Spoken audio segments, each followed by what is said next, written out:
इचलकरंजी शहरांमध्ये अविनाश जर्मनी उर्फ जाधव याला 2 वर्षासाठी कोल्हापूर जिल्ह्यातून तडीपार करण्यात आले होते। पण हा आदेश मोडून अविनाश जर्मनी उर्फ जाधव इचलकरंजी शहरात आला असल्याची माहिती पोलिसांना मिळाली होती। पोलिसांनी त्याला ताब्यात घेऊन आज न्यायालयात हजर केला असता न्यायालयाने पोलीस कोठडी सुनावली आहे।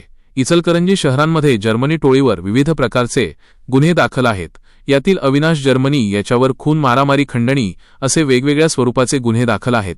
तसेच मोक्का अंतर्गत कारवाई करण्यात आली होती। सध्या तो जामिनावर बाहेर आला होता। पोलिसांनी त्याला काही दिवसापूर्वी 2 वर्षासाठी कोल्हापूर जिल्ह्यातून तडीपार केले होते।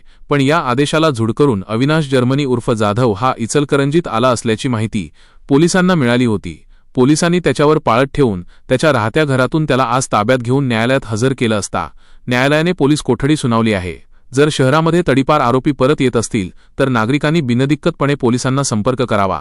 त्यांचे नाव गोपनीय ठेवले जाईल। रेकॉर्डवरील आरोपींना सध्या पोलिसांकडून तडीपाराचे आदेश काढले जात आहेत।